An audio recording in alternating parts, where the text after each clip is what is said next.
Hey guys, welcome to the Liberal Hive Mind. The Nikki Haley story continues, or actually, the Nikki Haley story might have just ended. At least the story of her 2024 presidential campaign. Crabs in a bucket, folks, crabs in a bucket. It seems as though all the Republican candidates challenging Donald Trump who initially came on the stage real strong, delivering a strong anti-Trump message, why he's such a threat to democracy, have slowly started to change course. I'd argue even doing a complete 180. Realizing it was all a futile endeavor, it seems as though they've now turned on each other, with Nikki Haley, or as Vivek calls her, Dick Cheney in 6-inch heels, as the main target. You know, I've been pretty clear throughout this whole primary process that I think Ron DeSantis ran a pretty poor campaign. I think the term lackluster is probably the best way to describe it, but I'll give credit where credit is due. Ron DeSantis' most recent campaign ad targeting Nikki Haley goes seriously hard. I'd even argue that Ron DeSantis is currently in the process of ending Nikki Haley's career. Let me show you guys exactly what I mean by that. We got some stuff to get into, so let's roll the tape. All right, folks. So I think probably most of us have come to the same conclusion, or at least a similar conclusion. The more exposure to Nikki Haley we get, the more she comes off as a flip-flopper, as disingenuous, as just saying whatever she needs to say in the moment, your typical politician.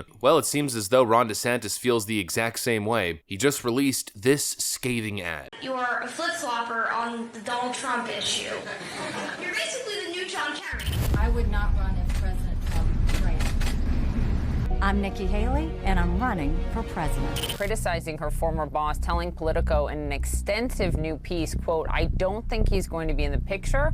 I don't think he can. He's fallen so far. We need to acknowledge he let us down. He went down the path he shouldn't have, and we shouldn't have followed him, and we shouldn't have listened to him." We should not want to go back to the Republican Party before Trump. Donald Trump is everything we hear and teach our kids not to do. Do you think that the president's misunderstood? I do think he's misunderstood. I can tell you from the first day to the last day that I worked for the president, he always listened. I still consider him a friend today. Don't say you're just going to build a wall, because a wall is not going to do it. It's not a real border. It's not a border at all. We need to finish what we started. Whether it's this or this, we need something. But a chain link fence. You said Trump, quote, will be judged harshly by history. He went down a path he shouldn't have, and we shouldn't have followed him. Talk about you as vice president, and I know what you're going to say. I don't play for second. I got it. I've seen the line. Are you going to rule it out? I don't play for second. I knew you were going to say that. It's offensive when anybody says that, oh, you know, she wants to be vice president. But you're not going to rule it out because you're not going to rule it out. It's not even a conversation, and it doesn't matter what candidate wants me to answer it. I don't play for second. I don't know what more I can say than to get them to understand that. Boy, I love flashbacks. I swear I love nothing more than flashbacks. And this is exactly what I keep referencing with Nikki Haley. She has absolutely no conviction. She literally just licks her finger and tries to see where the wind is blowing and goes that direction. The clip that I generally reference, but I never really play it, was what she said post-January 6. She was the first politician to throw Trump under the bus, and this came after massive speculation that she was gearing up for a presidential race and that donors were getting behind her. That's exactly how it came off. Then, of course, when it backfired, once she realized that voters simply weren't just going to capitulate to Nancy Pelosi's little psyop, she started to reverse course. And that honestly is most of Nikki Haley's career. We all remember when she committed to not running against Donald Trump. Then, of course, that's exactly what she did. You know, how are you ever supposed to trust a politician like that? If I don't know where you stand on most issues because you keep saying different things, or you're saying one thing then doing another when elected, saying one thing when it's politically convenient then switching it once the narrative changes, how could I possibly trust you? It's impossible to trust Nikki Haley. One of the major issues right now on the ballot is the southern border. Nikki Haley, of course, is going to say all of the right conservative things. Blah, blah, blah, Biden border crisis, secure the border, yada, yada, yada. But then there's clips like this that exist. But let's keep in mind, these people that are wanting to come here, they want to come for a better life too. They have kids too. They have a heart too.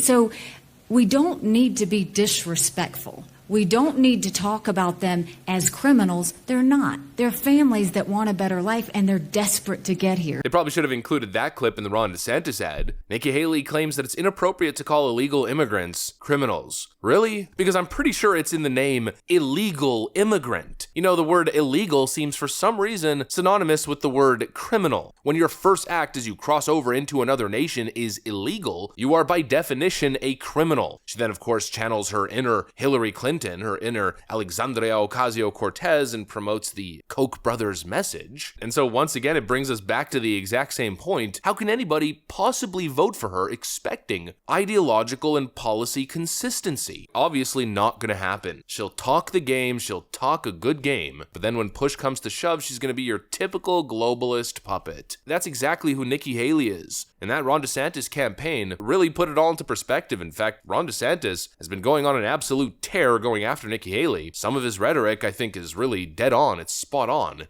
Haley's running for her donors' issues. I'm running for your issue. You know, it's a perception thing, and I think Ron DeSantis hit the nail on the head. That's the way it feels. Look, it may not be true. Maybe Nikki Haley is super genuine, but I simply don't get that vibe, and I feel like most people feel the exact same way. She feels like an industry plant. Haley campaign says it hauled in $24 million in fourth quarter fundraising. And the question I think most people ask themselves is, how? Who is giving Nikki Haley this money? It certainly isn't a grassroots movement. I'd love to know the average donation size, but I really don't need to because it's obvious that Nikki Haley is supported by major corporate donors. What do we know about major corporate donors? Well, of course, when they donate to your political campaign, they expect something in return, now don't they? Joe Biden described this during his 1970s interview that we played a couple days ago. To raise $300,000 is no mean feat. And unless you happen to be some sort of anomaly, like myself, being a 29-year-old candidate and can attract some attention beyond your own state,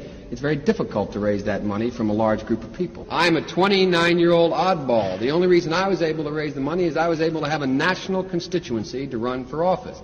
Because I was 29, I'm like the token black or the token woman. I was the token young person. I went to the big guys for the money. I was ready to prostitute myself in the manner in which I talk about it.